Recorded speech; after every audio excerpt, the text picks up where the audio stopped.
we were building a website for the Five Pillar Cemetery. It was building out like a virtual site map. What are like the janazah process? What is the burial procedures? What services are offered? And so we kind of like started off there. Now we're working with like startups. We're working on building our own startups. We're also working on, like figuring out like what technical needs do masajid have that we can like help address. On the education side, we're teaching workshops. Actually, just yesterday, we were teaching at Hikmah Islamic School in Brentwood. And so we've been teaching since, I want to say like February 2023. So we just go there every other Friday. We're teaching kids like, oh, like what's the intro to computer programming, what's like the intro to Python, what's a variable. On the talk side, we've had some really, really cool speakers come through. For those of you that are on like TikTok or Instagram, you might be aware of like Sajjad Khader. He's a Muslim influencer in the tech space, talks a lot about like software engineering, a lot about like the tech industry breaking in. We also solve just real world problems. And I think that's really like our core ethos is how do we build stuff that actually benefits the ummah. At the end of the day, alhamdulillah, a lot of people are behind that mission, and we foster that community together. Over the past 4 to 5 months, we kind of started off in Berkeley, and alhamdulillah, we've expanded to pushing now like 30 chapters across the United States. UIUC actually just popped up yesterday. So alhamdulillah, like I think the movement's growing, and inshallah, we continue to just keep taking over the tech industry one university at a time. So, put very, very shortly, we give back to the ummah that we're a part of, and that's a very big part of who we are, and that's a very big part of what we do. It doesn't matter what age you are, what university you go to, whether you're out of university or even in school, it's all about giving back. So, a little bit about today's agenda. We're going to be breaking down the actual UC application process. I know some of you might have actually gotten started on this. So we'll cover like starting your first draft, but also like just general essay writing tactics on like how to actually write a really, really good essay and also how to edit it well. And then also a panel discussion with all of our panelists here today. So I'll hand it off to Sana to break down the UC application. Assalamu alaikum, everybody. My name's Sana. So I'm going to be going over the UC application. If you've already started applying, you've probably already seen a couple of the things I'm going to talk about. You might have already even filled them out. I know it's been open for a month now, and you have like another month left if you're applying right now. So let's just start off explaining the UC. So if you're not applying, I know we said there were a couple sophomores here. The UC stands for the University of California, and it's one of 3 public higher education systems in California. So there are Cal State universities, there are California community colleges, and then there are UCs, the University of California. And there are 9 campuses, Davis, Berkeley, Santa Cruz, Merced, Santa Barbara, LA, Riverside, San Diego, Irvine. In the past, we've forgotten Irvine. Apologies if that's your target school. But the benefit to that is there's just one application, and I'll go over a little bit more about that later.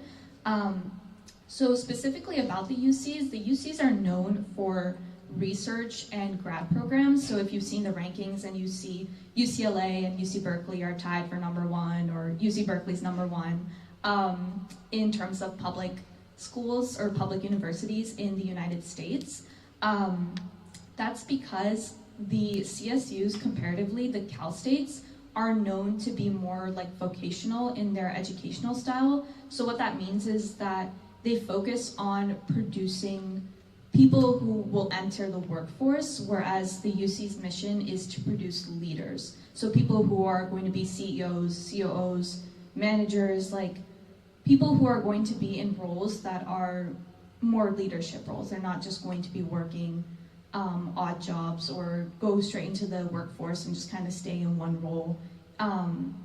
There's a lot of emphasis on leadership, which we'll talk about later when we go over the essays. So like I said before, the same application is used for all 9 UC campuses. So you just fill out one application and then you select every UC you want to apply to, and it'll send out that one application to all of those campuses that you selected. So starting off with a couple of the sections that you'll encounter at the beginning of your application, there's just an About You section, which is more like name, like address, logistics about your family, like income, your parents' educational background, so whether or not they went to a four-year college. And then after that, you'll select which campuses and majors you want to apply to. So some schools allow you to select a primary major and a backup, so a second major, in case you aren't selected for your first choice. And some campuses don't allow that. So UC Berkeley is one of those where I think if you're a freshman applicant, and you guys might be able to speak to this, but you can choose a backup, but as a transfer, you can't. You just have one choice, and if you get in, you get in, and if you don't, you don't. And then going on to colleges within a school. So for example, if you're interested in business, you're going to be applying to the Haas School of Business, which has a little bit of a different process for Berkeley, at least. And UC San Diego has a completely different system than the other UCs. So they have colleges that are more cohort style, which you would apply to based on kind of your major, as opposed to a college hosting a bunch of majors and being, for example, the College of Letters and Science, or the College of CDSS, which hosts at Berkeley statistics, computer science, data science. So it's a little bit different. So if you're interested in UCSD as one of your schools, definitely look into that. And lastly, on this slide, academic history. I think if you're applying right now, you've probably already been told by your counselors that you need to look at your transcripts and report all your grades and the classes you're currently taking. So if you've been at community college as a high schooler, or you're a community college student right now, you have to report coursework at both the CCs that you attended and your high school, and all the colleges you will attend or have attended before you would start at a UC campus.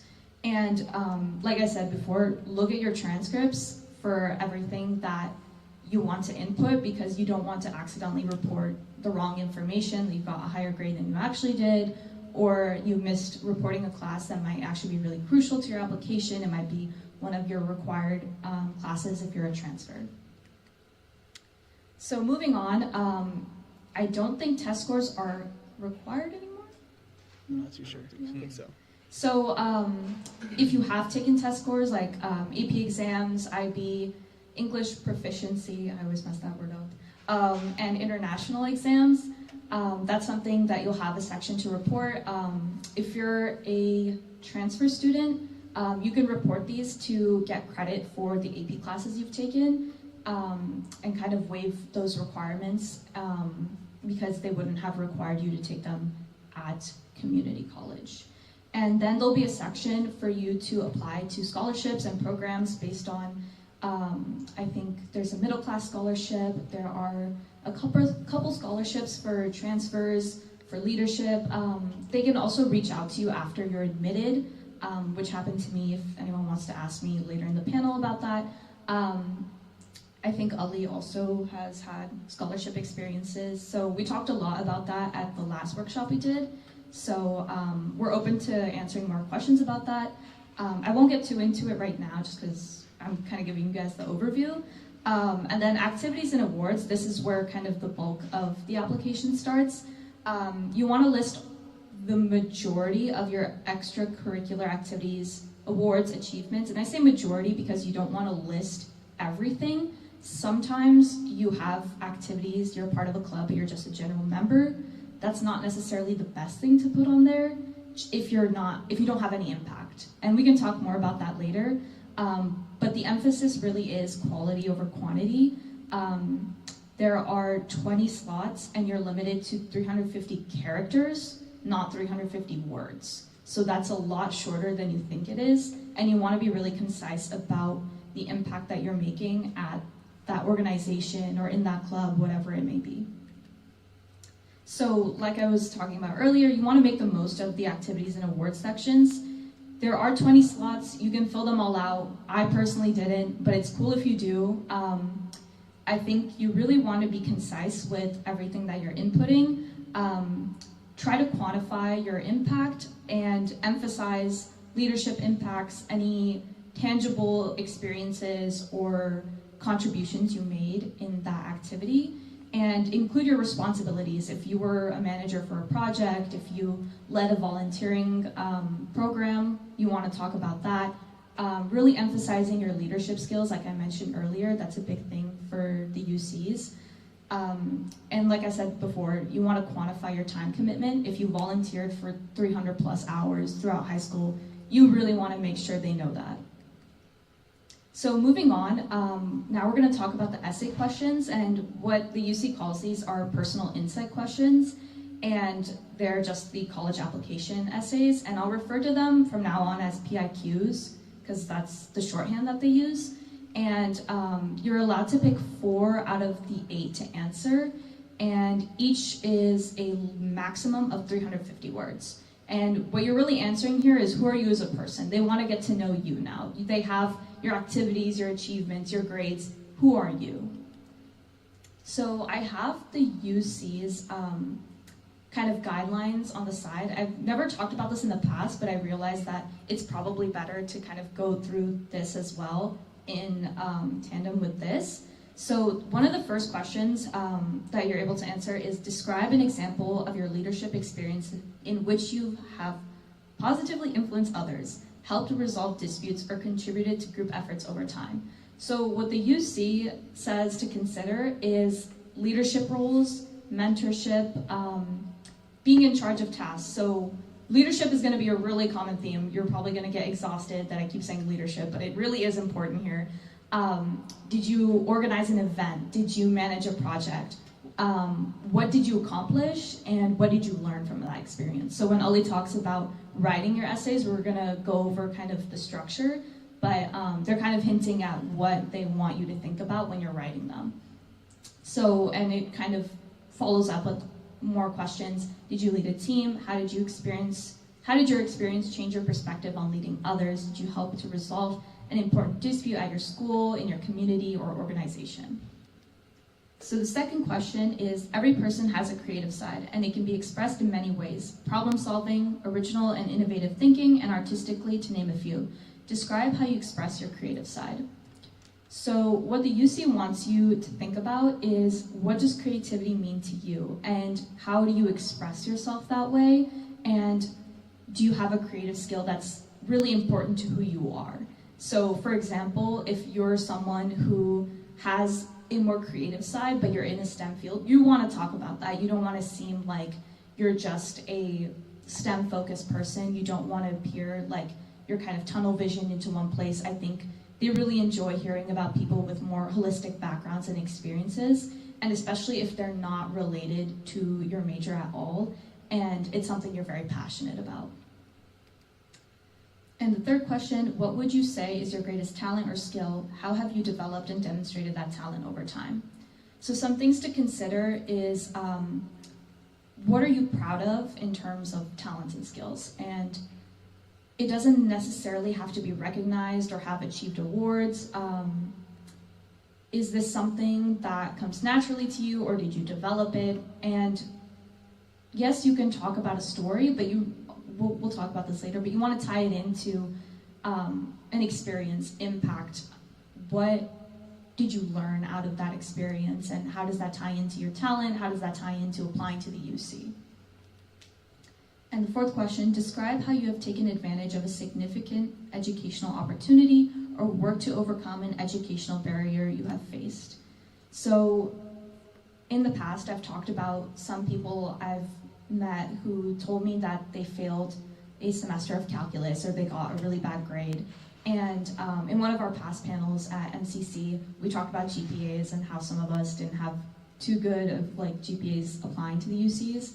So this is your time to talk about maybe some educational barrier if that's a bad grade, and maybe the next semester of calculus you got an A. So I know someone who got a C in their first semester of calculus, and then in the second semester got an A, and talked about how hard he had to work for that, and the impact it had not on just his educational journey, but also building those skills of dedication and preparation of getting to a level where he knows he could achieve greater things at the UC. Specifically, he was business. So this was, I think, a little niche because most business majors don't do a lot of math, so it was more intensive for them, but that's just kind of a side note.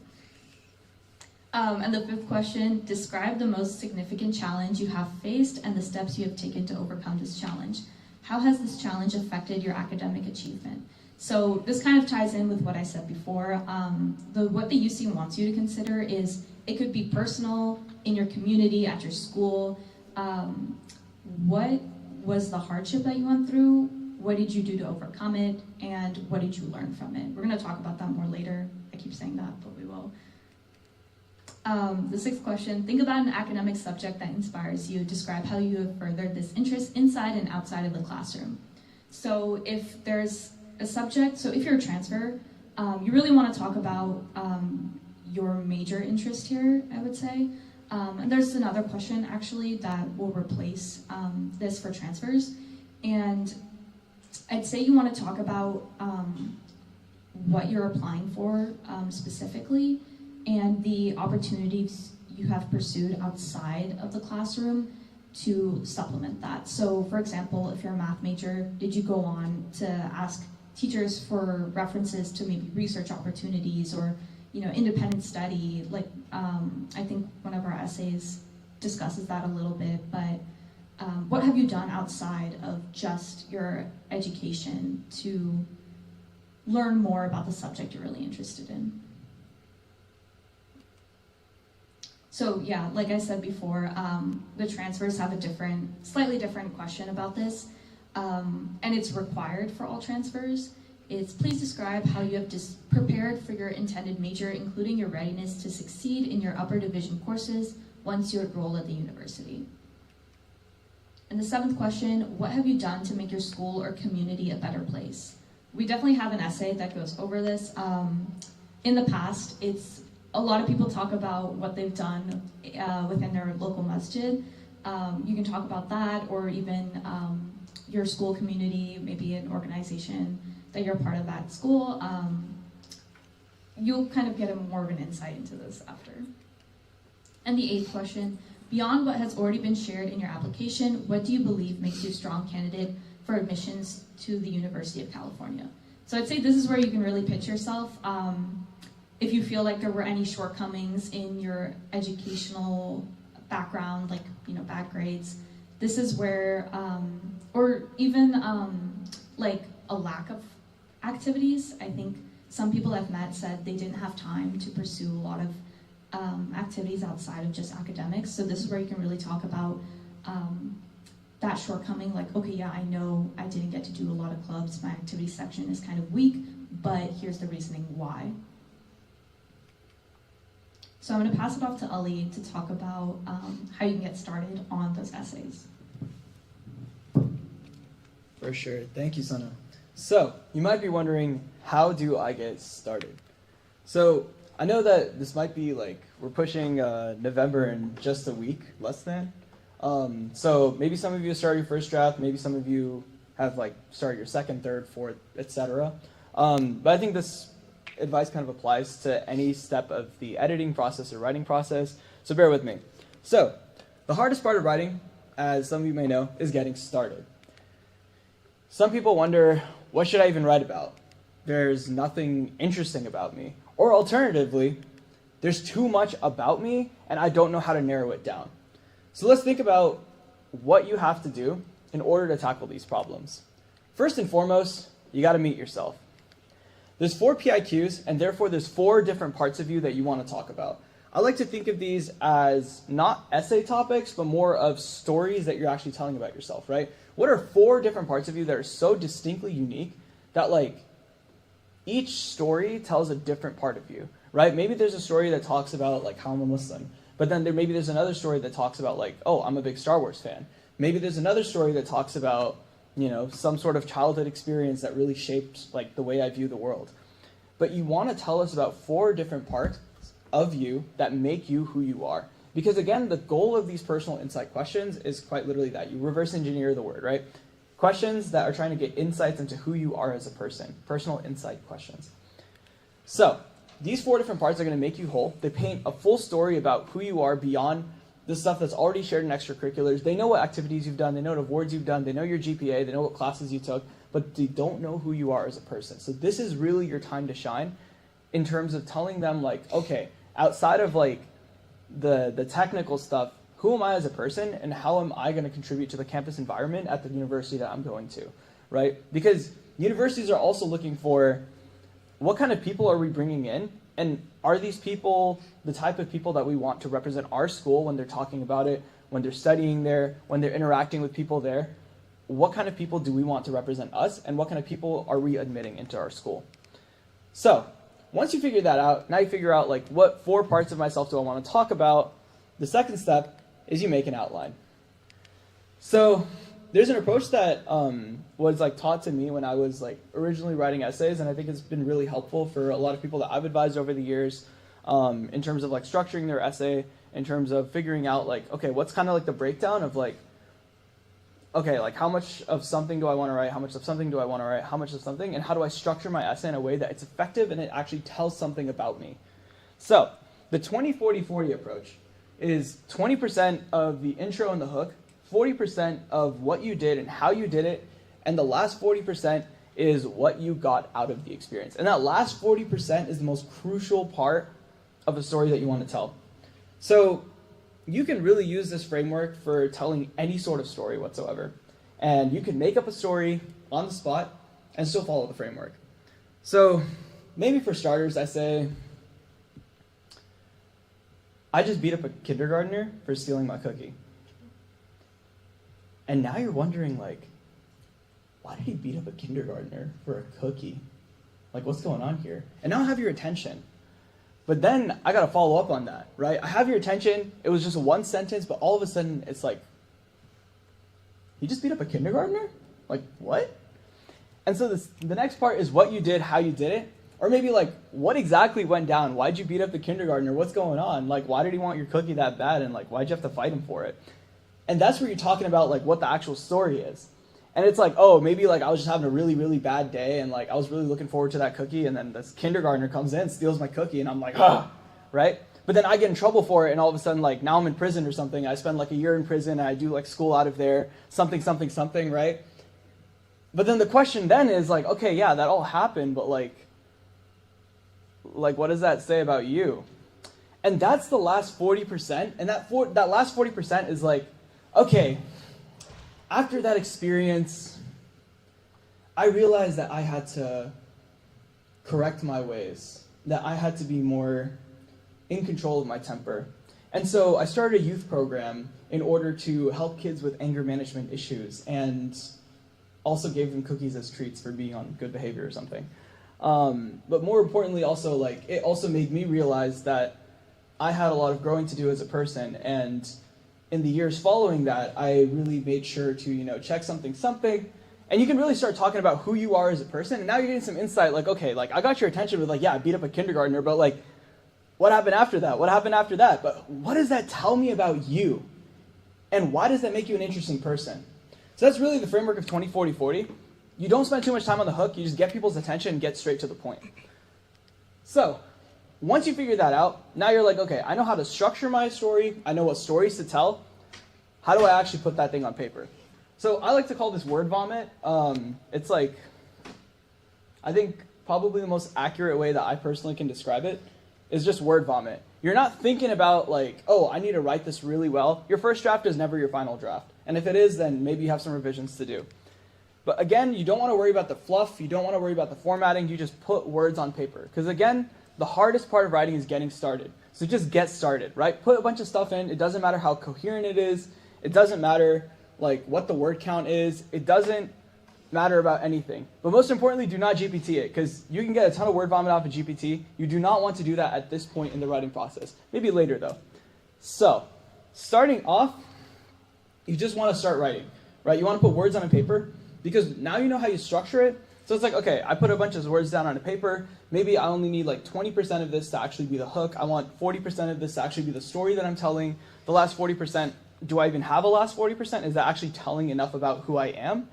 Or do I need to like restructure this in a way where I'm actually telling the story but not wasting people's time? Because all too often you see a lot of stories focus too much on the hook, or maybe they go way too much into like what the story is, and it's like there's maybe like 10% left for the actual conclusion, right? You want to make sure that your essay is weighted in a way where it's like you quickly get people's attention, you talk about what's happening, and you get straight to the point of why do I care. So, again, it's easier to edit than it is to write. So in short, to break these 3 points down, you want to choose a story or stories that you want to tell.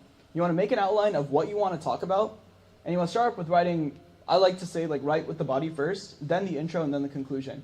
Because really, you're just writing down, like, what the actual story is, how do I get people to care about it, and then what does that tell me, like, what does that tell you about me?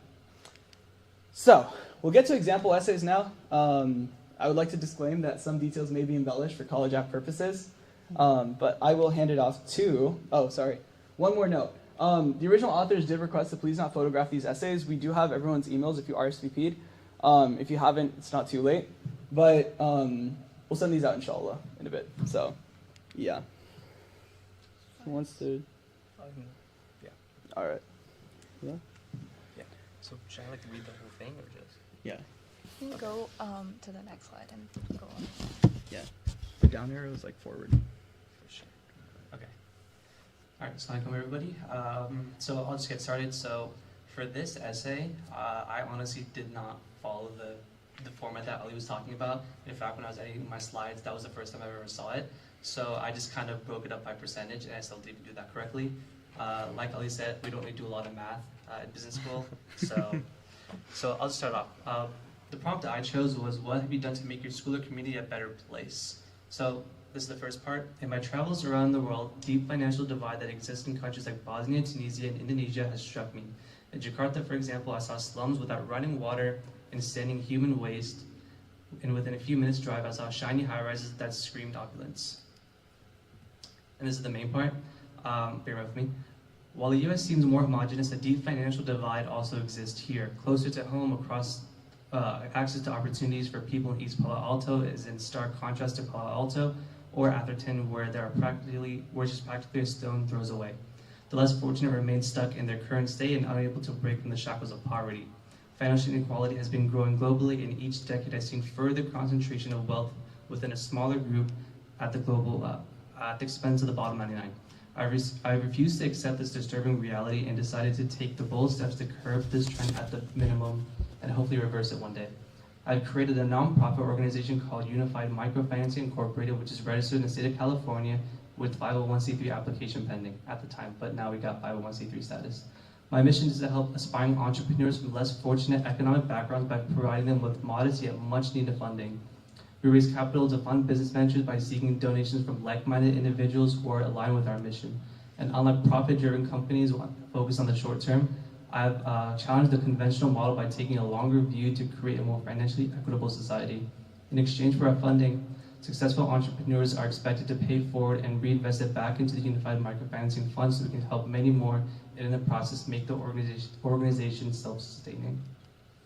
This organization is already making impact in my community with successful car detailing businesses, clothing brands, and barbershops, with each entrepreneur building and growing their paying customer base with our financial help. After I enroll, my goal is to learn from the larger University of California community and continue to expand my mission's reach to make an even broader impact on society. Should I explain some more? Or? Up to you. So in August 2023, I basically started this company based off of the background that I had in the essay. Obviously, being a young kid who's being fortunate enough to travel, obviously we saw lots of impoverished areas. We saw children my age who were very less fortunate than I was, and they were selling packets of tissues. I think that's what particularly struck me, is that these kids did have that entrepreneurial mindset by selling us tissues, but of course, they were doing it to put food on the table and not for the luxury of being an entrepreneur. And I saw that drive within them, and it kind of made me realize that they don't have obviously it was pretty obvious at the time, but they don't have the same luxuries that we have in the United States, whereas in Bosnia they don't have basic necessities to sustain themselves. So I kind of asked myself, why is it that I have these luxuries in my life, whereas these kids who are equal as I am, they don't have any of these? So I kind of started that company to help people from less fortunate backgrounds to basically make their dreams of entrepreneurship a reality. So that's the kind of the story that made me want to start this company.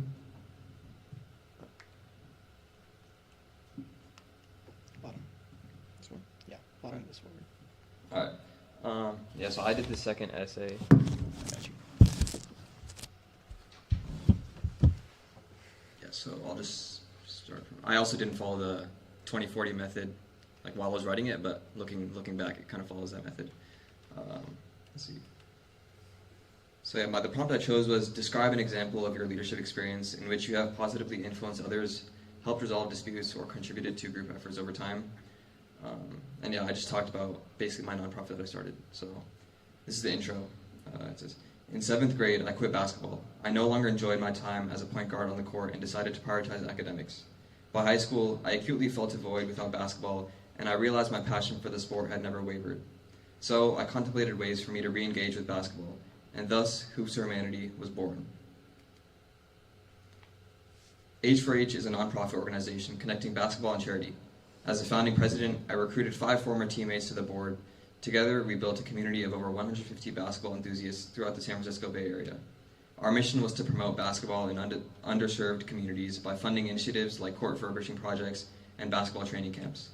We achieved this by hosting charity tournaments and sports gear drives across 4 local high schools.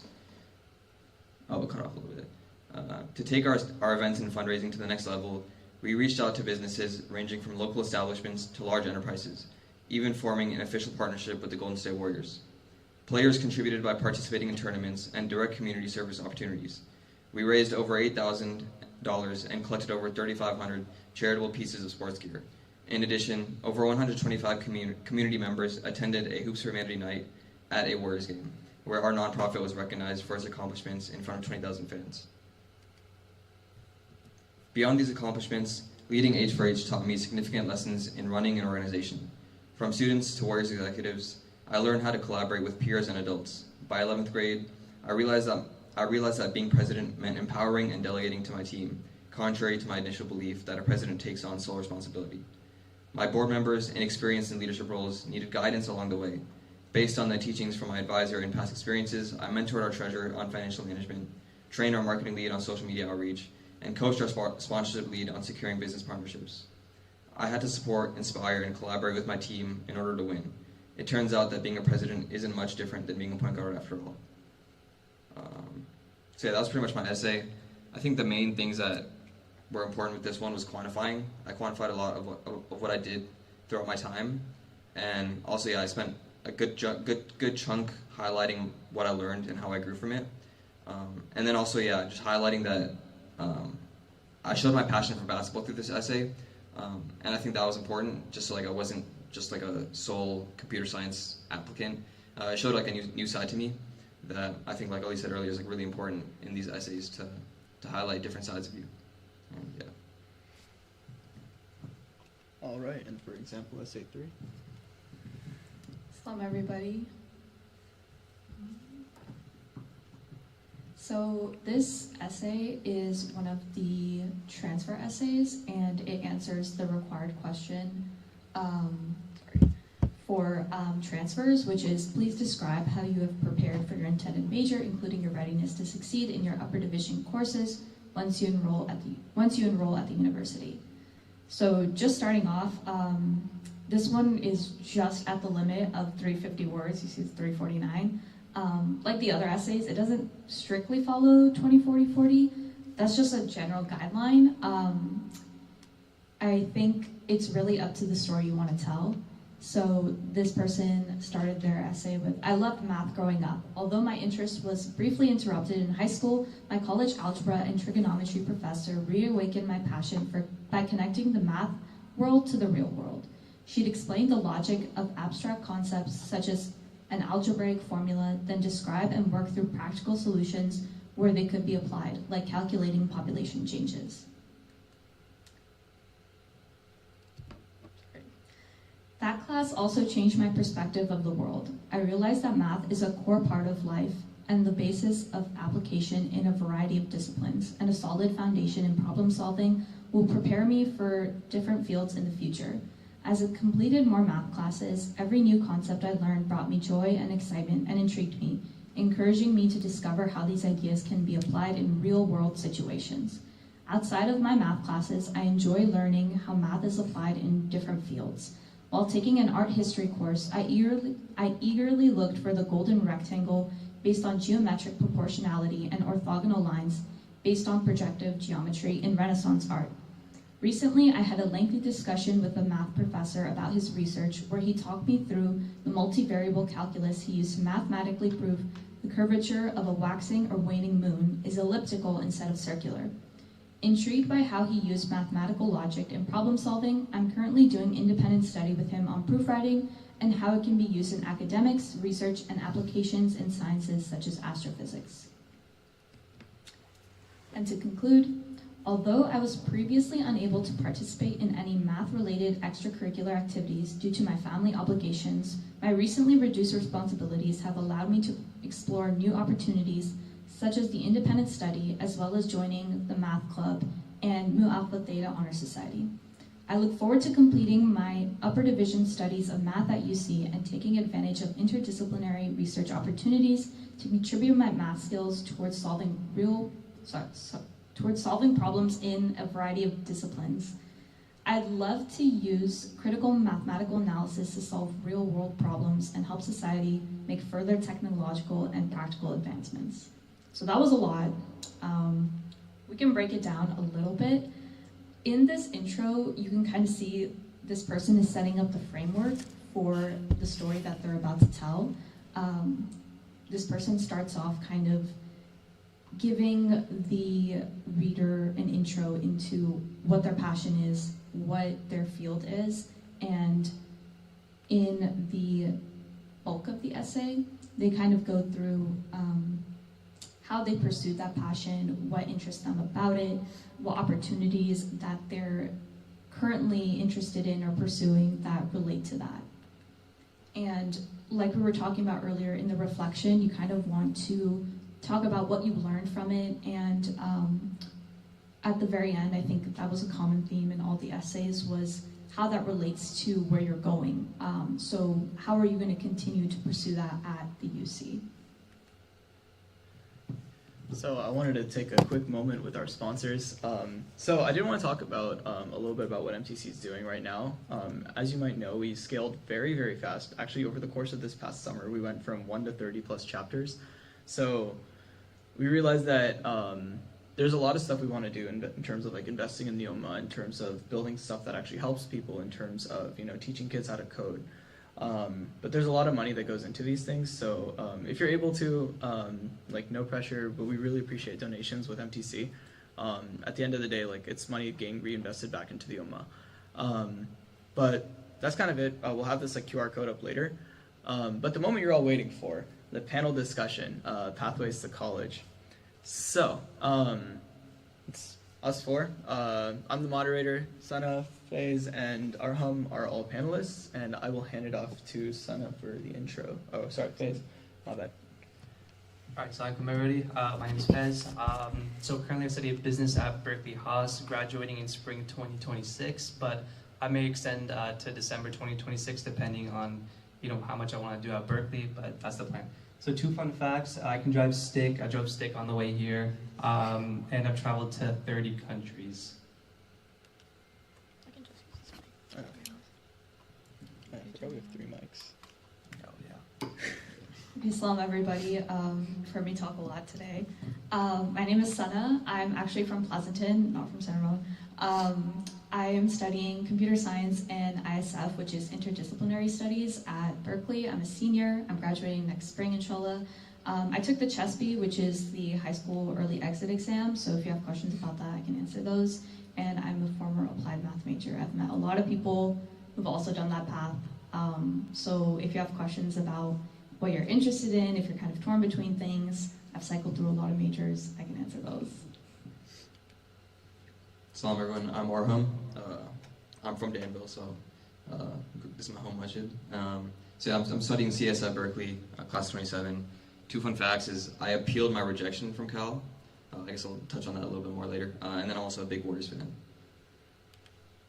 Oh, yeah, I guess I'll touch on that now. Yeah, so I essentially, long story short, I got rejected from Berkeley through the regular decision. So like when in March, whenever you hear back, I got rejected. And when you're rejected, they give you like a little option, like at the very bottom of your screen. If you scroll down to your rejection letter, you have an option to appeal. So the process to do that is you literally just submit a 250-word letter, a bit shorter than their actual main PIQs.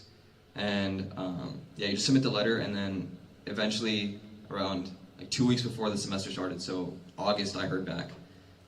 So the actual process of the appeal, yeah, you submit the letter, and the big thing to show in your appeal letter is consistency in your activities and like slight interest in the school. So for my letter, I spent maybe like 2 to 3 sentences max touching on like why I want to go to Berkeley, like 1 sentence in the introduction and then like 2 sentences in the conclusion.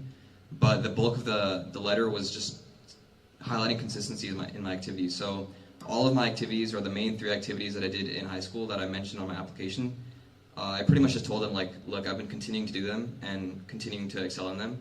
So I just gave them 3 examples of what I've been doing. So the appeal letter wasn't too like complex, or I didn't do anything grand, or I didn't offer any like reason why like they should reconsider. I didn't give like some sob story as like why I got rejected or anything. It was literally just showing my consistency in what I was doing before. That's pretty much it. But yeah, if you guys have any more questions, just feel free to ask. For sure. And a quick intro about myself. So my name's Ali. I'm graduating this fall, inshallah. I'm majoring in computer science. I'm a huge Star Wars fan, and I'll tap into a little bit about why that's kind of like a really big part of who I am. Especially in high school, originally, like, so I grew up as a kid, like, obsessed with Star Wars. Like, I had, like, crazy lightsaber collection. Like, all my video games were, like, half of them were Star Wars, like, video games. But it also kind of influenced, like, oh, like, I was interested in, like, tech stuff. I was interested in, like, space stuff, astronomy. And so that actually, like, kind of led to high school, where I was part of Science Olympiad, and Science Olympiad was kind of my gateway into astronomy, and I was like, yeah, I want to be, like, an astro major. And so I actually didn't want to do computer science originally. It was kind of like a very last minute change of heart, where like senior year I take like 1 CS class at LOSPO, and I'm like, yo, this isn't actually all that bad. And so I also like think that people aren't just like naturally bad at subjects, or like you don't hate a subject, it just wasn't taught to you well. And I think that was kind of me with CS. Like I had like not bad experiences, but not experiences that really engaged me in terms of like the instructors I'd had before. But it was just like one good professor, where it was just like the way he was like very passionate about it, very friendly, very, I guess like very easy to talk to as a professor, where you could just like ask questions in class. And this was during COVID too. Like Carlos Moreno, if you ever have him in like Las Positas, like I highly recommend him. But he was like the reason I was like, okay, maybe I'll give like computer science a second chance. And this was actually in senior year, so very late bloomer.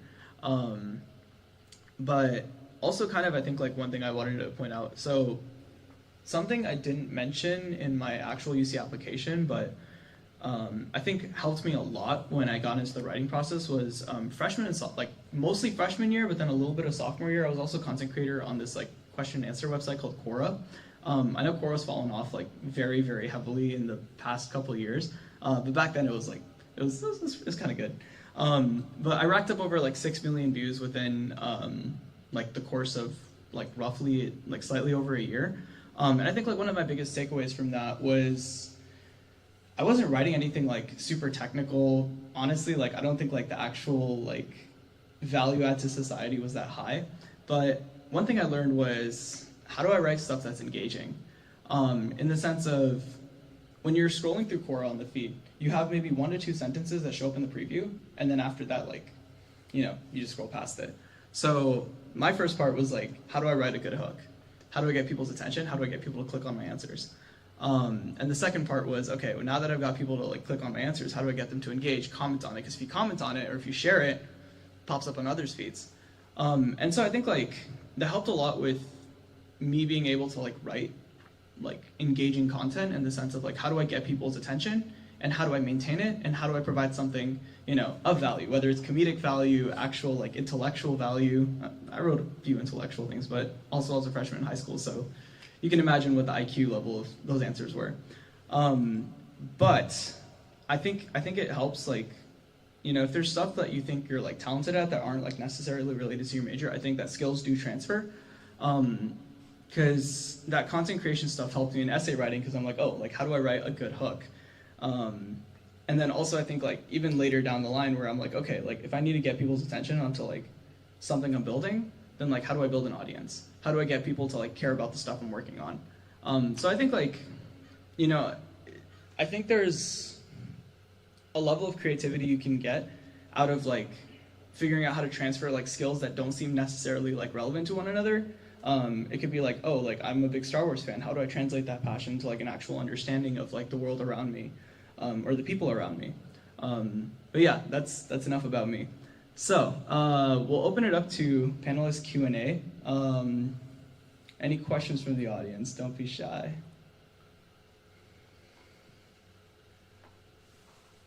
Yes. Oh, audience mic? Yeah. Smart.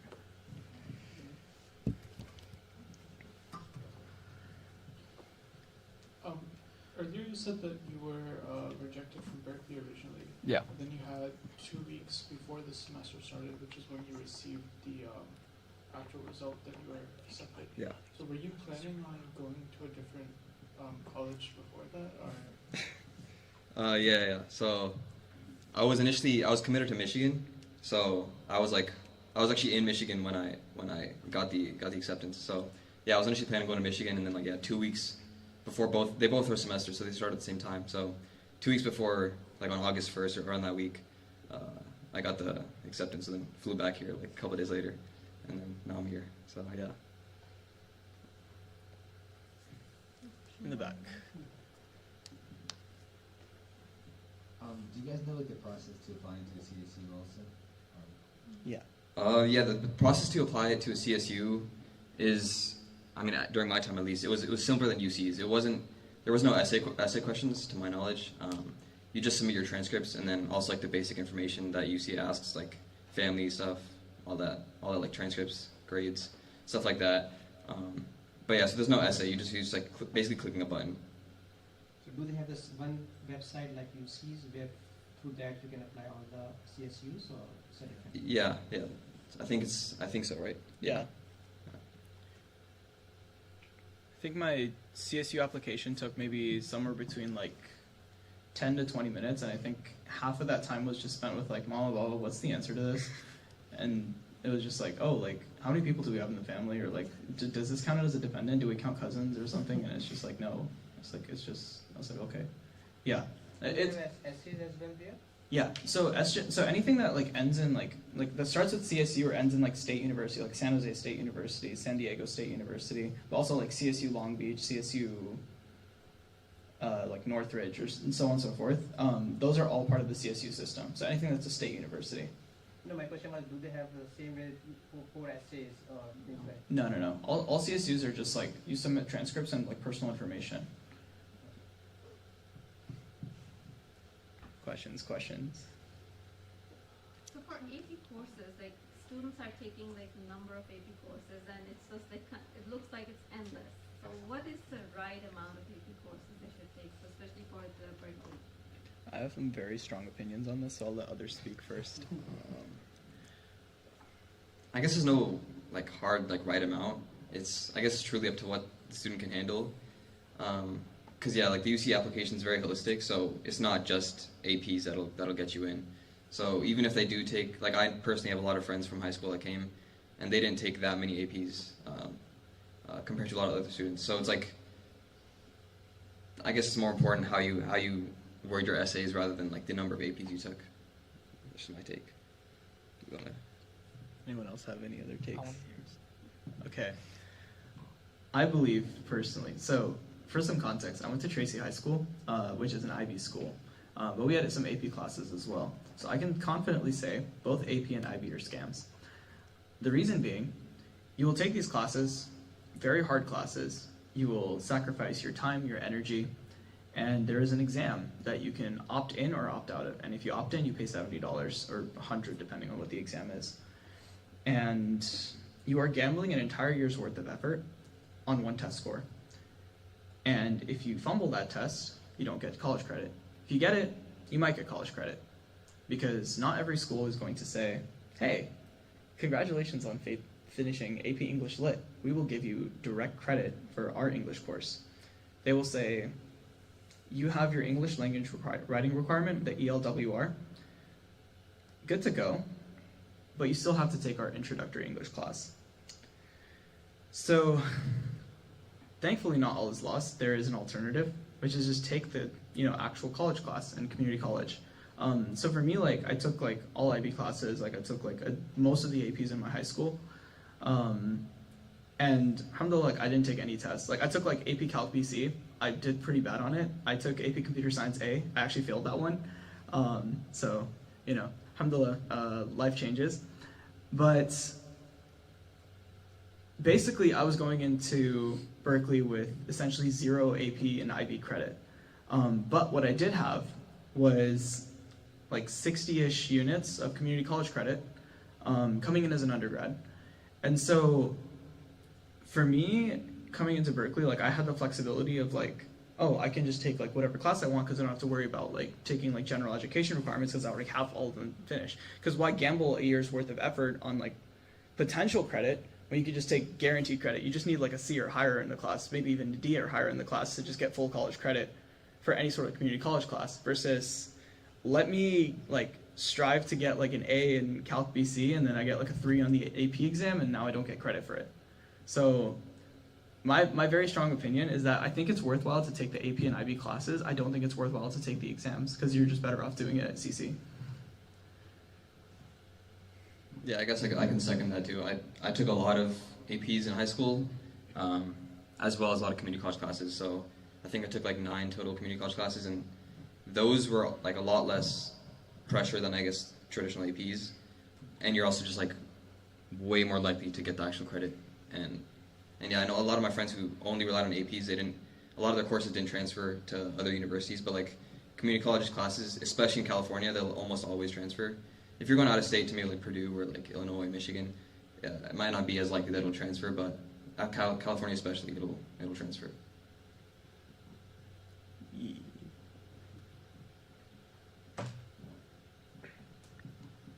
I'm not like super passionate about one school subject or a major currently, so how should you go about like selecting your major, and how does that affect the likelihood of your acceptance?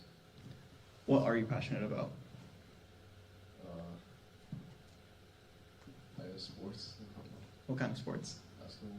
Basketball. And what else are you passionate about?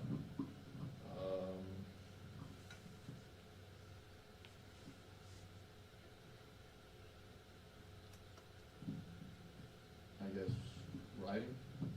Writing and basketball. Okay. So I think. Do you guys have any opinions? I have more academic leaning advice because when I graduated high school, I started taking a bunch of classes because I was still like, I graduated as a sophomore, so I was still like junior level. Like I didn't know what I was gonna do.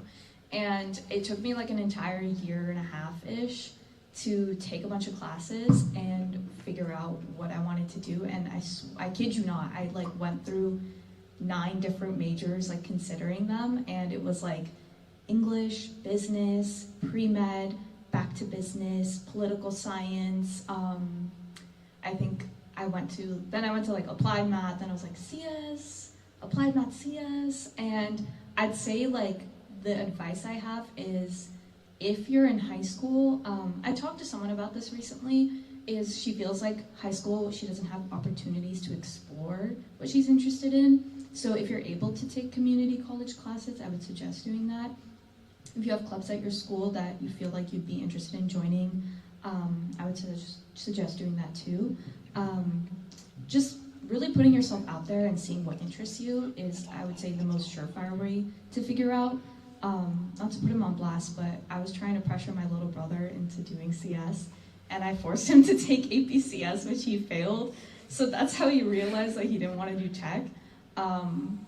So I'd say try not to put yourself in that situation. Hopefully you don't have anyone pressuring you to do stuff like that. I feel bad that I did that, but I will say, like, he knows for sure that he's not going to do CS. For me, it was just kind of like, I took a business class, did not like it at all. I'm sorry I also almost took econ, and then I was like, I didn't like business. Why am I taking econ? Really enjoyed my math classes. I actually, funny story, took that same CS class that Ollie took, and also really, really enjoyed that. And I didn't start coding until like college. So you don't need to be like a coding wizard. Like you don't need to start at 6 years old. You still have a chance. Don't worry, guys. That's my advice. It's just really like exploring what's out there and just putting yourself in those classes, those extracurriculars where that really interests you or you think that you could benefit from. And like a follow-up, so like I'm a senior, and say I wanted to like go and study computer science in college, but I didn't really prepare for that in high school. I didn't take like comp sci, anything like that. Like, do you think, would you suggest to still go on that path, or try to find things that'll give you an advantage based on what you take in high school? I feel like it kind of depends if you're planning to apply right now or if you're planning to transfer. Okay. If you're planning to transfer, like you have like at least 2 more years still to take those classes and see if you enjoy them. Yeah, I would also say, that's okay. I talk loud enough. Huh? Just click the button. Oh.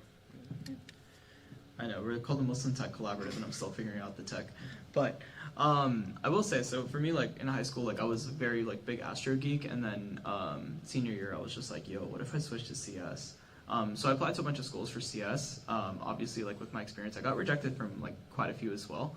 And so like by the time like Berkeley decisions were coming out, I think my options were like only UC Santa Cruz, and then San Diego came out like I think 2 days before Berkeley did.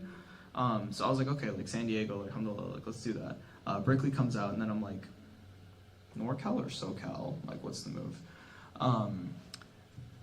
I think the one thing, I think it's dependent per school. So like with Berkeley, when I got into CS, it was housed in the College of Letters and Sciences, which did like holistic admission. So like they didn't look at like what major you were applying for. It was just like to the general college. Things are different now. Berkeley, like they have the College of Computing, Data Science and Society, CDSS. And so CDSS like is direct admit. So for a lot of schools that were direct admit at the time, I did get rejected or like waitlisted or something. But I think there's like be reasonable about like, okay, like what have you done in high school? What have you done like maybe before high school? What have you done like outside of school? That really like speaks to like what you're passionate about, what you're good at. And when it comes to picking a major, you also want to think about like, one, I think there's like the practicality, like what do you want to do with it? So I know like a lot of people come into computer science and they're like, I want to be like a software engineer. But then one of the realizations you have, for me, like it was a lot later, was there's more to like the CS degree that you can use than like just software engineering. You could do like security, you could do like, you could product management, you could do like a lot of different things. For me, it was like more of like entrepreneurship. So I was like, okay, like how do I like start building like businesses with a tech side to it? And so, but I think there's like a lot of like things you can do with certain degrees. So like, for example, computer science might not be the best for like breaking into like something more biotech, right? Maybe you need like some sort of like cell bio degree. Maybe you need some sort of thing. And I think about like, treat your degree like a launch pad, right? That what directions can I go using this point of leverage, right? If I go to a school and I'm learning like animal biology, what kind of careers does that set me up for? Right? Can I go into like veterinarian stuff? Can I also do like maybe like some sort of biotech stuff? Could I do like start businesses relating to like veterinary care? What different things can I do with the degree? So I think treat of it more of like, what do you want to do in life and what can help you get there? Treat a degree as a means to an end. Yeah. Question? Yeah. How many of your fellow students and friends at Cal would you say are transfer students? I'll let the transfers answer that. I'd say like the vast majority of my friends are transfers. I will say the downside of being a transfer is that the 2 years goes by so fast. So once your like first year's over, you're like, I just have 1 more year left, and I just got used to like being a student. So you really do feel like a freshman as a transfer, in terms of like gaining your bearings at Cal. But there's like a lot of transfers. There's opportunities to meet other transfers. I wouldn't say like there's not a lot. There's a lot of transfers. Yeah, the majority of my friends are transfers. So for me, I would say about half of my friends are transfers. So, like within my cohort at Haas, there's like 100 or so kids that were accepted. So I took 2 summer classes with all of them, and then obviously became friends with pretty much everyone. So they're a good bulk of my friends, but I think on the Muslim side, there are transfers, there are non-transfers, but I would say about half of them are transfers. As a follow-up, right now at just about every UC, computer science is an impacted major. So especially for transfers, the rate is really low. So any tips on like distinguishing yourself as for that field?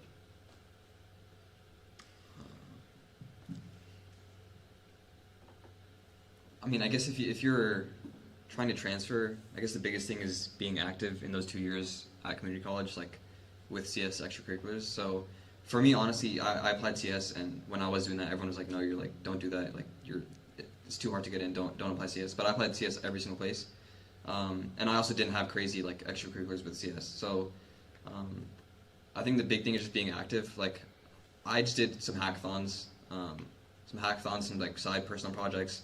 I didn't have any like internships in high school like a lot of other kids do. So it's not as hard as you think. But I think just showing that you're really interested in it through your activities. And again, the activities don't need to be crazy. Like, it's just building projects yourself, showing that you're taking your own initiative. I think that's enough to get you in, as well as like obviously essays and showing your passion for it. Can also add a little bit. I think there's also like a variety of things you can look up online. So there's like programs like Head Start or CodePath that basically have like online like software engineering fellowships. So it's like I'm familiar with Head Starters because I'm like friends with the guy that founded it. But basically that like their fellowship over this past summer was like, I forgot if it was 7 weeks or 5 weeks, like 5 weeks, 5 projects. And so that was like, okay, like let's actually help you like build out like tech projects, like AI projects. And like once you're like a little further into the fellowship, like can you actually start getting users on the stuff that you're building? And so like I know a lot of people like personally that benefited from that program. I know like CodePath also does a lot of like free like online resources. I think another potential way to kind of break into tech, and I think this was kind of like a little bit of a segue for me, was one of my astronomy professors actually helped me get in touch with some folks that were doing like a small research program for high schoolers like in astronomy research. But like the bulk of my stuff was like, how do I use like some basic Python coding to like do like astronomy research or like analyze like a data set or something. So I think like there's also like research opportunities. Like pretty much most labs that you can find in community college probably need some sort of like coding help. So if you have like a background in something besides tech, I think leverage it to your advantage. I think like one thing that's definitely shifting in the industry is if you have like some level of specialization outside of CS as well, I think you can leverage that background to a very, very high degree. Like if you have like a biology background, you can do like a lot of like healthcare related like tech startups that like need people with that kind of background that understand the field as well. Yeah. I saw some question. Yeah.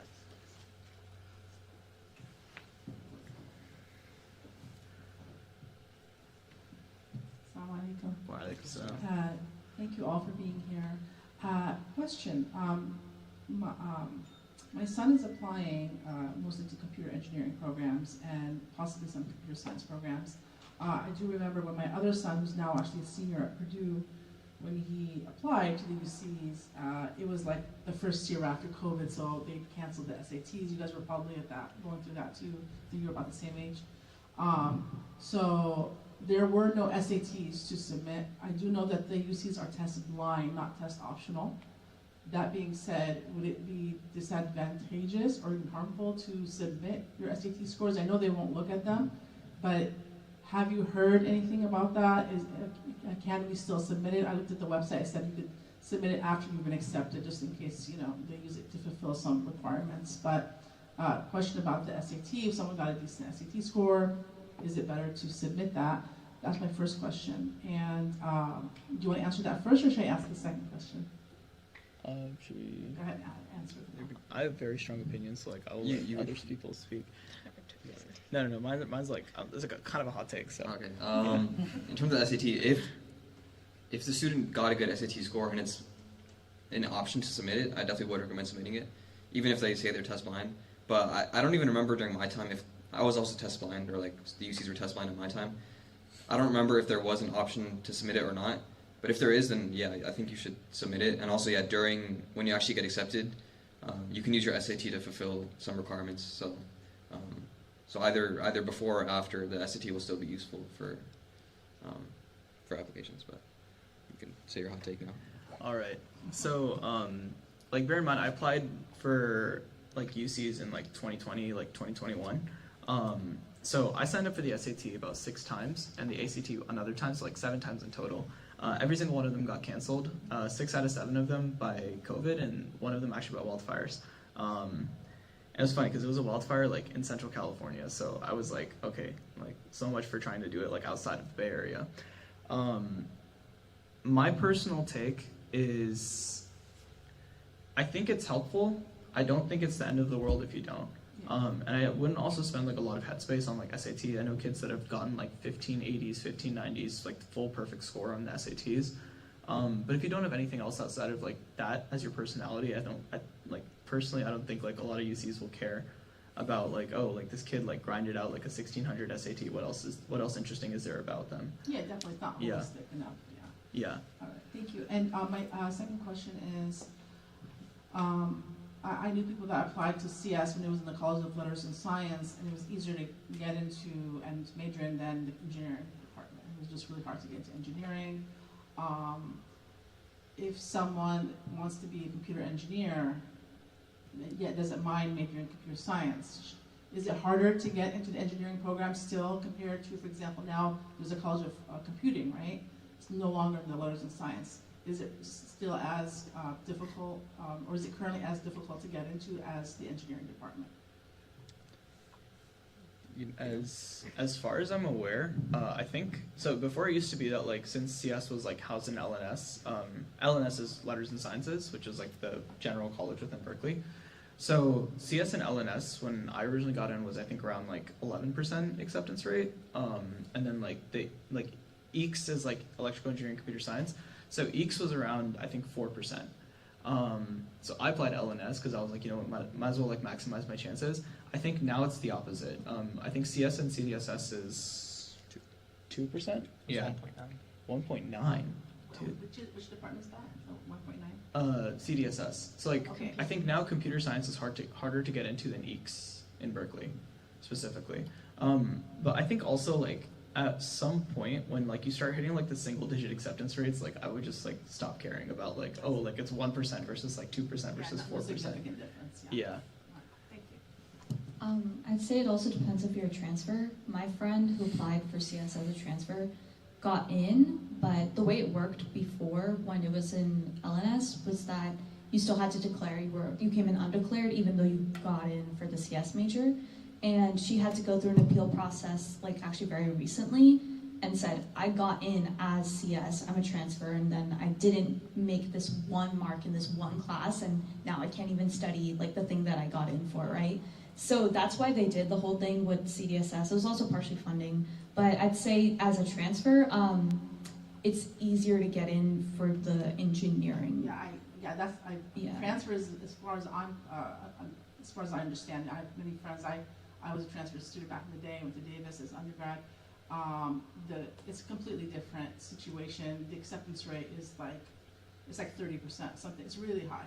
So it's much easier to get into the UCs. I know that for a fact as a transfer. So I'd say like EECS at Berkeley is, the last time I checked it was 15, and CS was like 5 or 4 for transfers. For technical. Yeah, and because you mentioned Davis, the major I applied to at Davis was like 80% acceptance rate. So like for transfers, it's genuinely a lot easier to get in.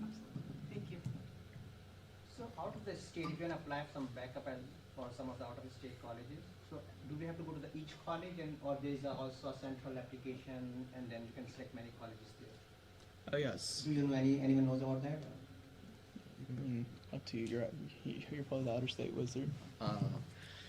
I guess to repeat the question for the recording, it was about out-of-state applications and if there's like one central application. So yeah, the out-of-state process is most of them use the Common App, which is sort of centralized. There's like one big personal statement which is 650 words. So that one you submit to all the universities. So similar to the UCs, like you submit them to everyone. So that personal statement you'll submit to all the universities, but each university will have their own specific sub questions that they'll ask. So upon applying, upon selecting them, then they'll give you like another follow-up 2 questions. So they're called supplemental questions. So those questions you can search up online for every specific university. They'll be on their website, what questions they ask you. But then they'll also be on the common application, which is like the main central application for all the out-of-state universities. And the deadline is November 30th. Do you know? It's different for each school, I think. Yeah, a lot of it's different for most schools, but the deadline, I think, yeah, a lot of out-of-state schools have early decision and regular decision. So early decision might be due. I think some of them were due like November 1st, and then regular decision, some of them are due like January 5th, January 6th. But for regular decision for a lot of schools, it's like around January. But I would recommend finding the specific deadline for each university. Thank you.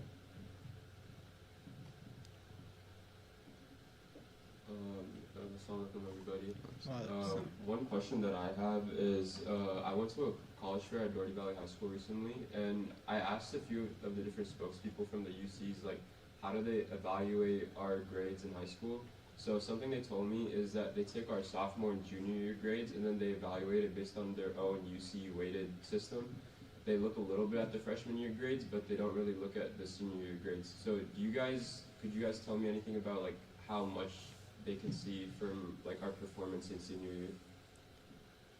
Upon applying, I don't think they can see anything from senior year, just because you don't submit your grades, right? You submit your applications November 30th, I think, and that's like ongoing semester.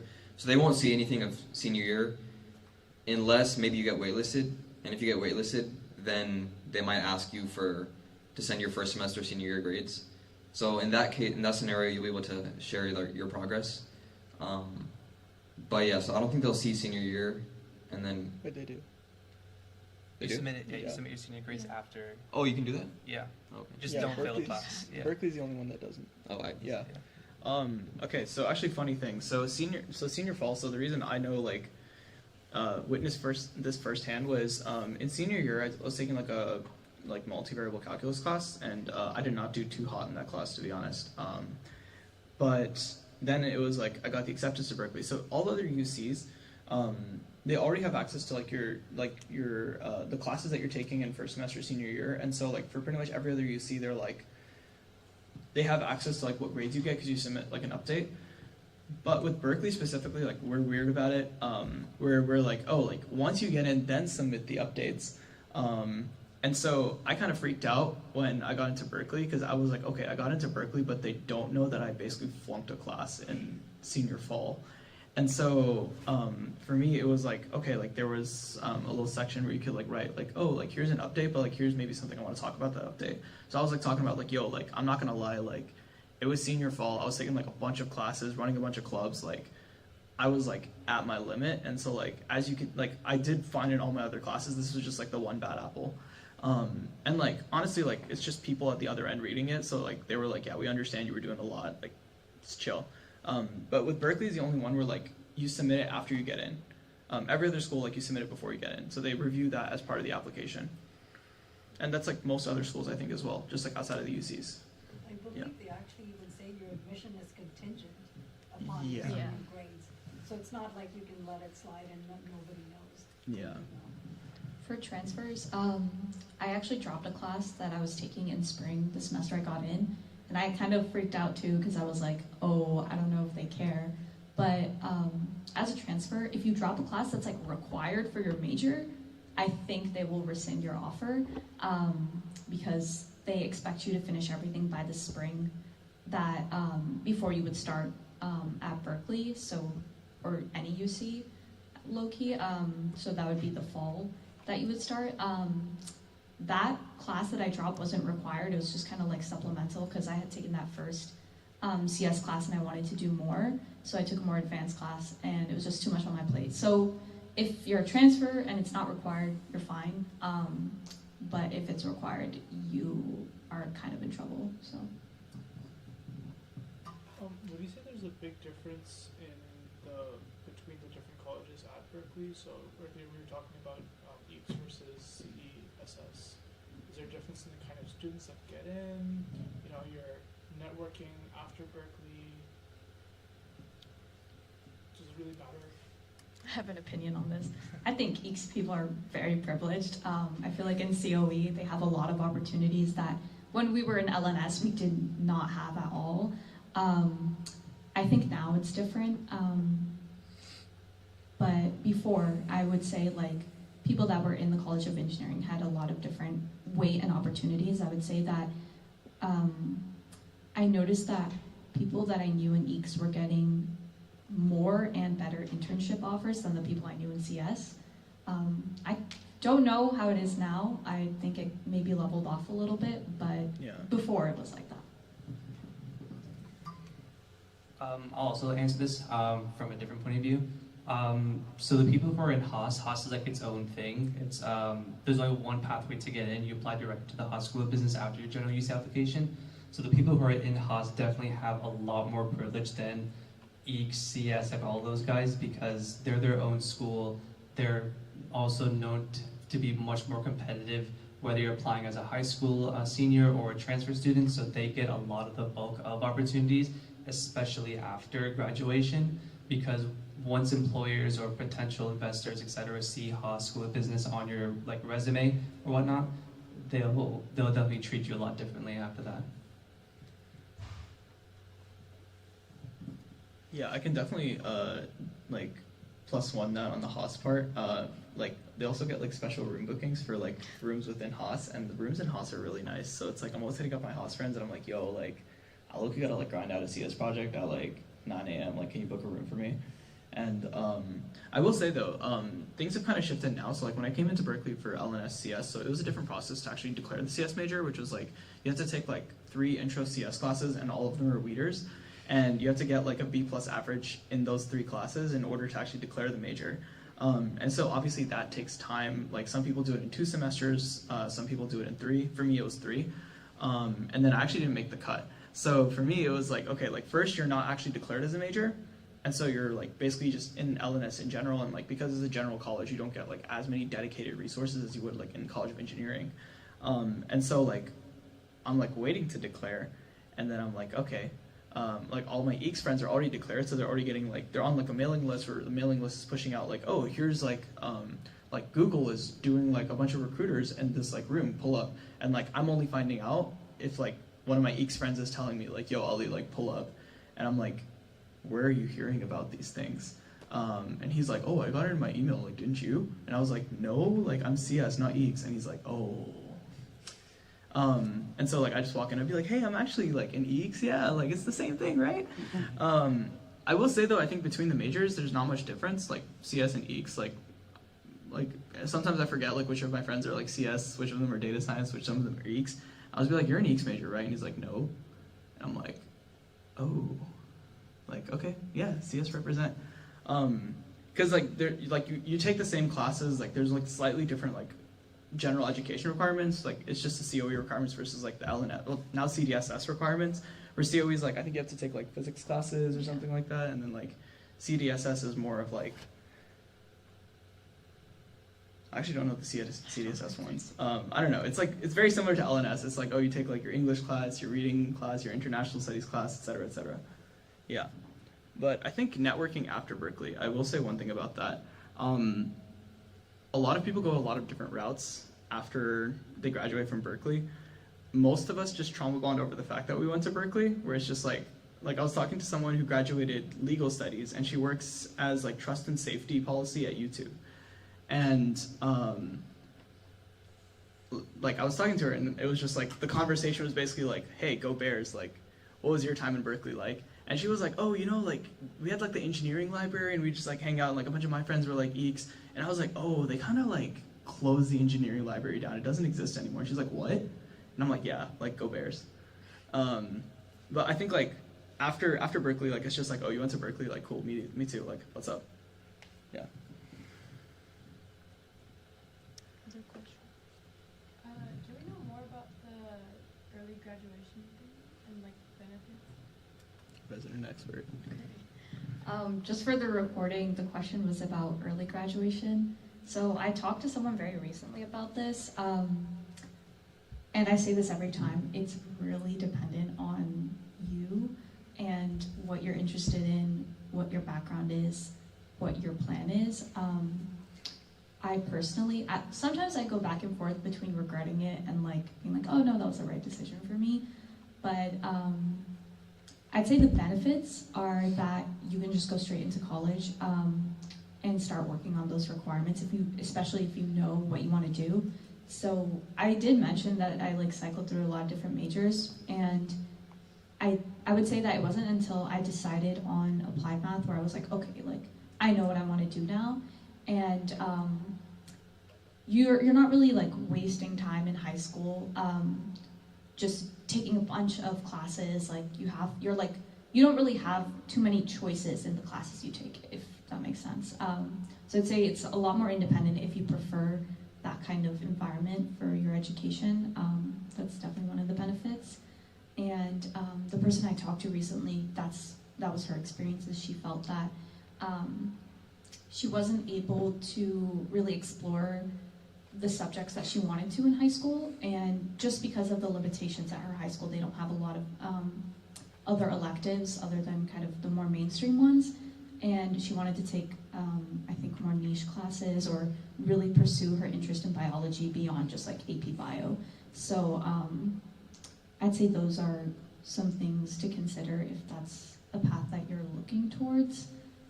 Some downsides are once you graduate and now you're in college, every grade matters, especially if you're transferring. So that's something to be aware of.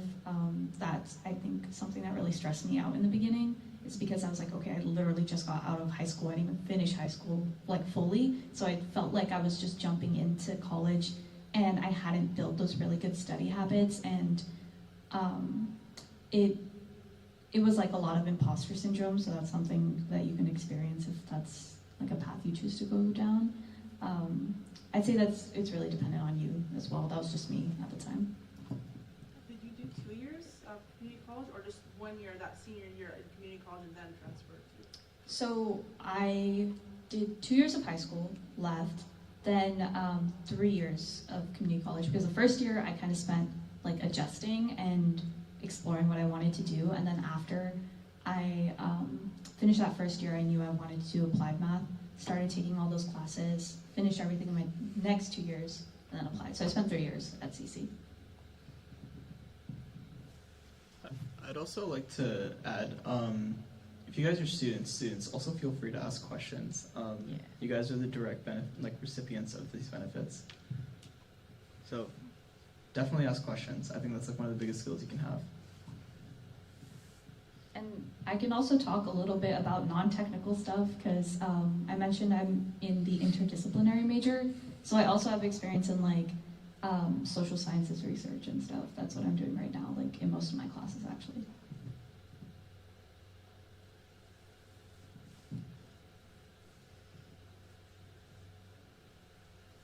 Any other questions? We had like guided Q&A last time. Do you want to do that? We could whip it up. Pull up the guided Q. I feel like we've answered most guided Q&A questions, no? Yeah, probably. You know, there's a thing, so I TA'd for a class, and we have this thing called a TA silence, where like, we'll wait an awkwardly long amount of time, where we'll just be like, any questions? And just wait, and look at the crowd, not say a word. And make direct eye contact too. Oh, emphasis on the eye contact. So let me break the silence. Yeah, so let me go on. This question is actually, as a continuation of previous questions. I absolutely agree that STEM majors is pretty competitive to get into, especially Berkeley. So, but how do you compare the difficulty level as a freshman applying at Berkeley University versus a transfer student after studying probably at community college or maybe CSU, and then transferring to Berkeley? I mean, if that's your goal, if you're really passionate about Berkeley, does a transfer student have a better chance into getting into STEM at that point? I can speak from the experience of one of my friends. So one of my friends, he really, really wanted to get into Berkeley, applies out of high school, gets rejected. So he basically like grinds really, really hard like the next year in community college because he's like, he has offers, but he's like, no, I really, really want to go to Berkeley. So he does community college for a year, applies again, gets rejected again actually. And he's like, okay, I'm just gonna like keep grinding more classes, figuring out like, oh, can I like intern somewhere? Can I like work on something? And so second year comes around, still grinding classes, applies a third time basically to the UCs. Alhamdulillah, like he gets into Berkeley basically just purely based off of like, oh, like I did these three things like these 3 years, but consecutively as the years go by, he was like building up experience as well. And again, like experience is leverage, right? The more experience you have, the more leverage you have in your application. So I also think like, you know, rejection isn't the end of everything.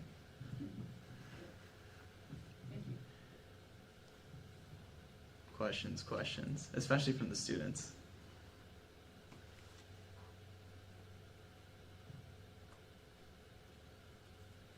I originally thought the question was about academic rigor, and I was going to say, like, I thought your question was, is it easier for transfers to adjust to, like, the rigor of Berkeley? And I was going to say no, because everybody goes through it. Because even transfers have to take, like, the lower division classes. We talked about, like, getting into the CS major, like, before. You still had to take those weeder classes, and you were in classes with other freshmen.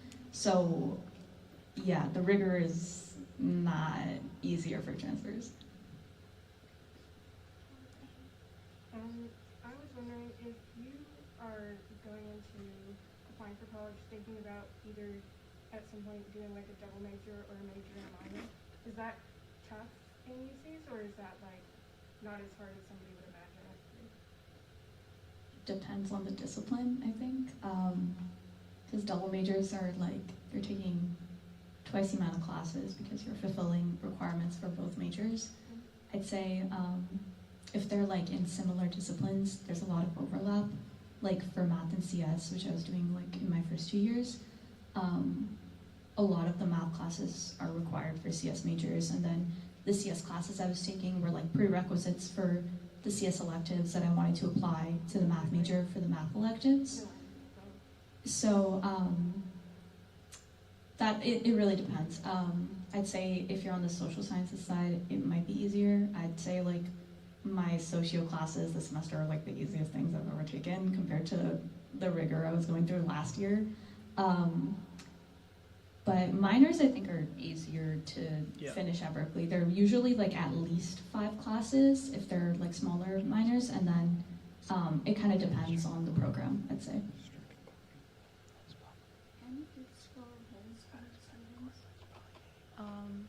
So students who are at homeschool and are applying into 4-year colleges. I don't know any like specific examples or anecdotes, but I have heard of people who do homeschooling who double like enroll in community college, and that's, I think we've talked about it earlier, you're able to gain a lot of experience and show that you have that academic rigor that they might think you're missing in like your homeschool curriculum. So I know I do know 2 people who did that, and they're from Fremont, so they went to Ohlone College, and they finished their associate's degrees while high school students, and both got into Berkeley, and one of them was doing CS at Berkeley with a double major in Arabic. So I'd say just supplement your education. I think that was kind of like our general advice for all high school students. Yeah. I can actually add one thing to the homeschool. So my freshman year roommate in college, actually homeschooled pretty much all of high school, but then also finished homeschool like a year early. So like we were both like coming in as like high school class of 2021, but he actually finished high school in 2020. And so like while he was homeschooling, he was doing like community college classes, but then when it came to senior year of high school, he said, okay, I'm done with high school. I don't want to waste more time on these classes because I've like finished all my requirements. So let me take an entire year to maybe build stuff out, so he was running like a bunch of things at once. He was running like a podcast, a clothing brand, trying to build like a startup for like a social platform, kind of all at once. And so he was like, okay, I want to spend like a lot of time building this out, meeting a lot of people, connecting with like people way older than me that can like invest in me, teach me like the things I need to know. So he actually came into Berkeley as EECS, despite like a very business heavy background, so to say. But I think like the one benefit you do get out of homeschooling is you have a lot more time on your hands to actually do like a lot of other things. So I think it's kind of the same principle as like taking a gap year, gap semester, is you need to, like, actually one thing he told me about that. So he was like, the people, if you're asking yourself, should I take a gap semester or gap year, you're probably not the type of person to take a gap semester or gap year, and you're not in the right position. Because the people that are taking gap semester and gap years understand that like, oh, this thing takes a ton of time, a ton of effort, a ton of energy, and like, I need like all of the time to actually pursue this thing. But I think it's like also like maybe another point to consider is like with homeschooling, you have more leverage over the time that you have. But you have to be very intentional about how you use it, because otherwise that's time wasted.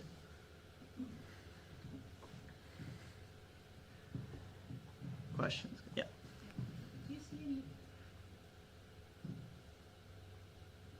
Do you see any disadvantages for the students who are basically undecided about their major and are applying, like going undeclared?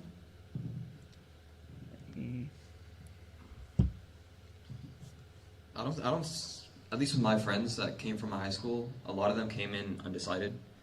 So they just applied, like the major they selected on their application was like undeclared, like physical science. So like just anything in that field, they pretty much were saying like, I don't really know what I want to do, I'm just going to do something in that field. So like for them it worked out. I've seen a lot of people do that. They just apply undeclared to Berkeley. But yeah, so from what I've seen, I haven't seen any disadvantages to that. But I don't know if you guys have any other take on it. So how does it roll out, like once you get into the college of the one you desire or Yeah. your choice, and then eventually figure out, okay, this is what I want to do. And I mean, for example, someone who's undeclared and gets into Berkeley and then finally decide that they want to do computer science. I mean, how does it roll out really? Is it easier to get in that way? I mean, because you're already there, but then you haven't declared your major. Yeah, so it used to be, I guess, easier that way. You could apply, people used to do that, they would apply for like undeclared whatever, or like biology or any other random major, knowing that they want to do CS. So they would just come to Berkeley, and then once they were in letters and science, they would do the graduation or the requirements for CS. But as of like 2 years ago, they changed the policies, so if you get accepted into Berkeley, and you're not a CS major, it's going to be like very difficult to actually switch into CS. So they'll make you do an application again. So you have to do essays and probably interviews, I assume. They haven't fully ironed out the details of the application process, but so now it's like increasingly difficult to do CS if you didn't apply a CS. So if anyone wants to do CS at Berkeley, like I would recommend like directly applying to the major on your actual application, rather than trying to like do like a loophole of like applying undeclared and then switching in. Just because they change up the policies now, and it's not like it used to be. I will be so honest, I applied as applied math, and that's kind of like a secondary loophole, or that they also closed off, because it's really easy to double major in CS, which is what I did. But going back to your original question, I'd say some of the disadvantages as getting in undeclared as a freshman is that that's a lot of money that you're spending to try to figure out what you want to do. And that's like one of the things a lot of my transfer friends and I have talked about, is that we spent that time at CC knowing what we want to do, and then come in and we're directly just like can start that process. We don't have to linger and do other things, and we're taking classes that won't contribute to our degree at all, or if they do, it's just like, oh, you need six units outside of your department. And I'd say that's the biggest thing, is like if money is a concern, like you want to be conscious of that. Thanks. Yeah. I can actually add one more thing. I think also like kind of bouncing off of Sana's point is when you're coming into university, again, like you're spending a lot of money, you really want to be laser focused on like why you're spending a lot of money on like what you want to do. Because at the end of the day, like it's all a game of leverage, right? Like I mentioned before, like your degree is a launch pad. And like even the people coming in undeclared, like pretty much, I know a few people that came in like undeclared engineering or undeclared like letters and sciences. while they were still figuring out what they wanted to do, those kids also had like some of the most insane profiles I've seen. Like I met a kid that was like undeclared engineering from like Alaska, and I was like, he was like, yeah man, like I don't really know like what I want to do with my life yet, but like I just know it's like something maybe like engineering. And then I looked at his profile on LinkedIn, and my jaw dropped, and I was like, this kid like doesn't know what he wants to do because he's like basically tried everything and he's like just trying to figure out. But I think like, yeah, like for me, like even like CC was kind of how I figured out what I wanted to do. Like again, like that same CS class that like Sun and I actually took at the same time, and we didn't realize it until years later. But for me, if I only did high school, I would have like probably ended up in a very different position than I am today. Like I would have majored something different, had a very different life path. But for me, I was like taking CC classes. Like I had one good professor, and that just completely changed my trajectory. So I'm a very strong proponent of CC as well. Thank you. Questions? Got like 5 minutes. We have 5 minutes.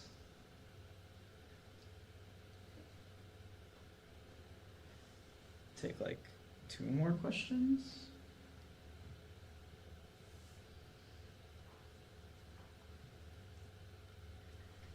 Silence. I Yeah. think parents have more questions than students. Yeah. We have a question back. Yes.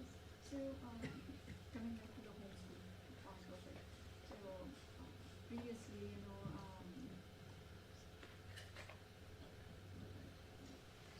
previously, the formula was when my son was, applying to colleges and stuff. So the formula was you have to be, like president of a couple of clubs, and then you have to play a group sport, you have to play single sport, like individual sport, and you have to excel at it. Besides like your GPA, and besides what else you can do to prove yourself. Right? But then over the years I've seen that students who have not done that, they still manage to get into not only UC Berkeley, UCLA, and then I'm wondering what is the formula now? Especially for the homeschool. Any ideas? Your son sounds like a tryhard. I'd say just based off like the people I've known, there's probably not a specific formula. I think one of the girl that I knew who did CS at Berkeley, she did a sport, she did soccer. She started doing those community college classes, I think even like at the end of 8th grade. So she was like ahead of the game. I wouldn't say there's a particular formula for homeschool students, because what I noticed is that I feel like they can stand out better.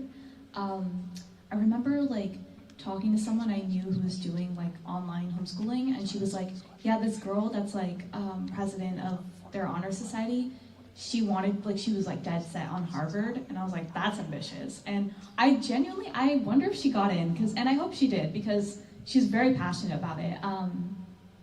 So I don't think there's a specific formula, but what we've talked about before is just pursuing what you're interested in, and going out of your way, I'd say, to like do bigger things. So I think you came late, some of the stuff we talked about in the essays were seeking like personal projects. So when we talked about CS, it was like doing hackathons, personal projects, and sticking to those. If you're interested in math, pursuing independent study, learning more beyond just the classes you're taking. So in lower division math, they don't tell you anything about proofwriting, which is crucial in upper division math classes.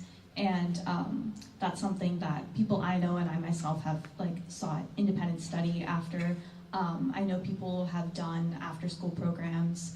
I think they like the girl that I knew supplemented her class work with after school Arabic lessons. She was also like working in a lab. Like there was a lot going on. So it's really just pursuing those opportunities that interest you, align with your passions and with the field that you want to pursue, I'd say.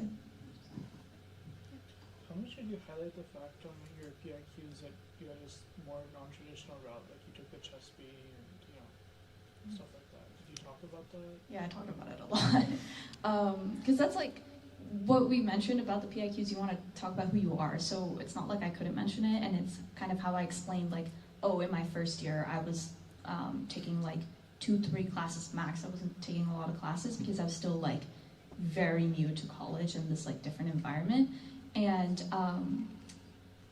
I think that was how I kind of shaped, like, oh, in the past, like because I was applying for math, I was like, in high school I left off at this math class, but as a college student I was able to like fly through the math classes, and now I like finished discrete math, and it was just like talking about that, but it was definitely a very crucial part of my application, yeah.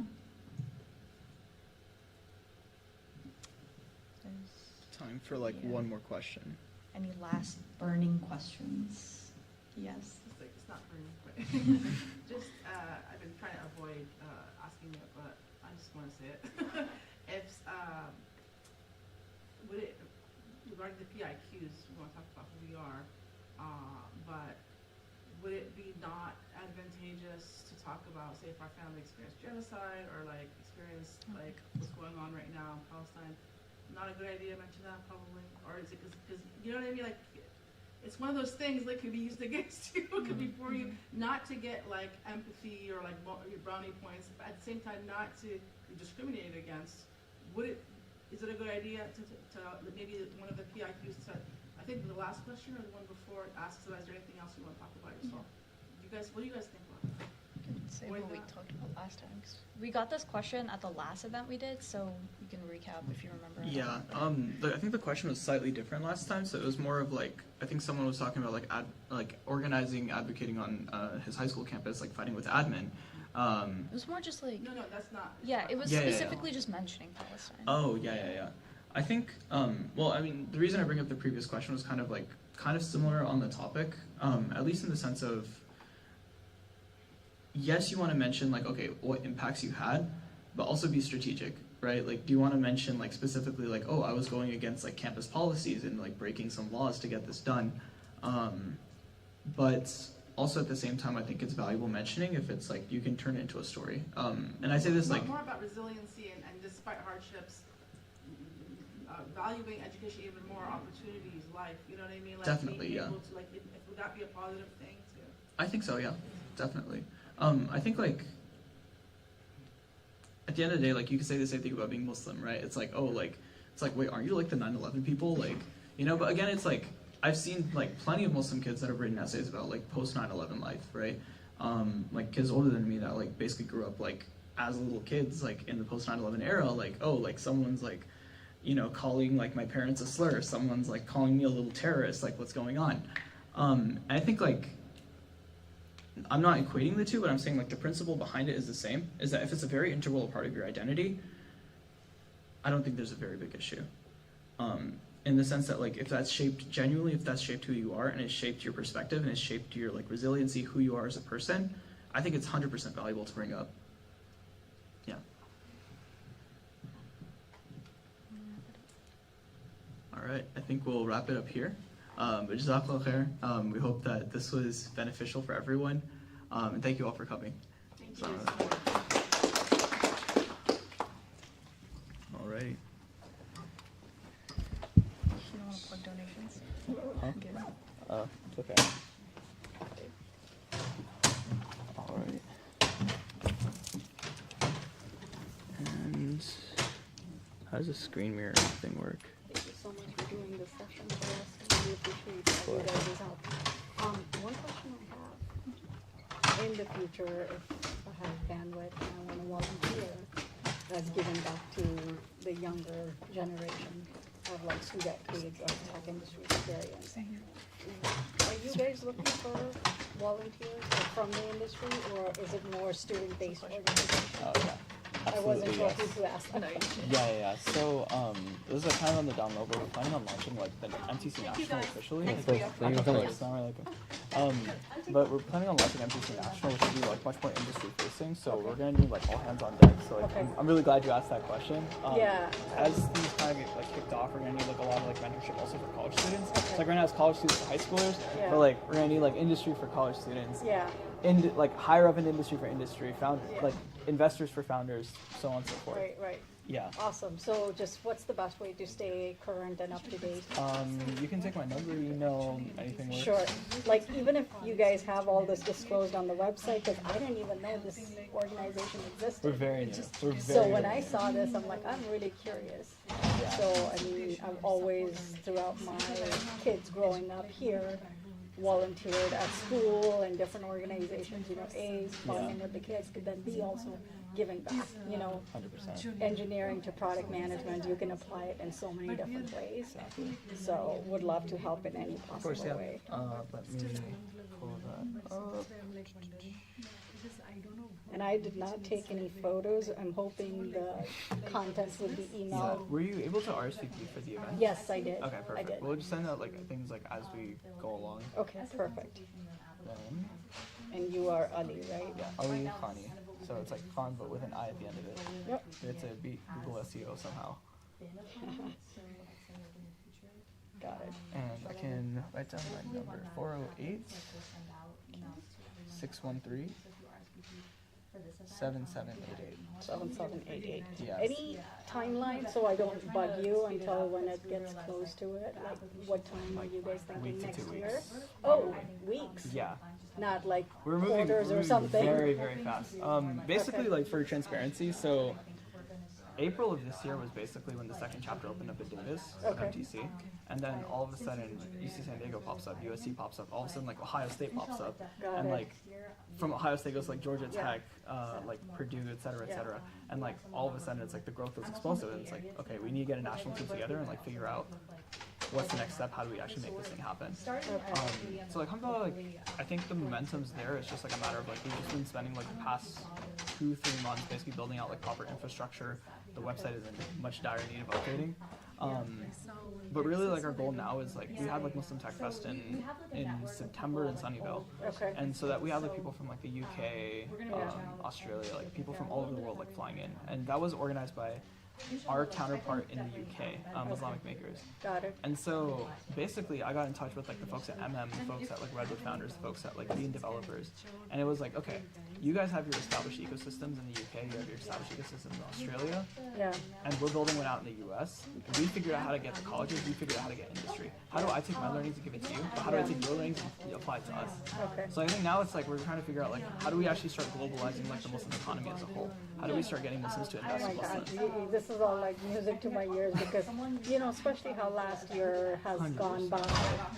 I mean, we all, you know, give back to the community in different ways, but to me it's like your time and your skills, if you can put that and leverage that. 100%. There was actually there's a saying actually like amongst Christians that there's 3 ways to give back. It's time, talent, and treasure. In that order specifically.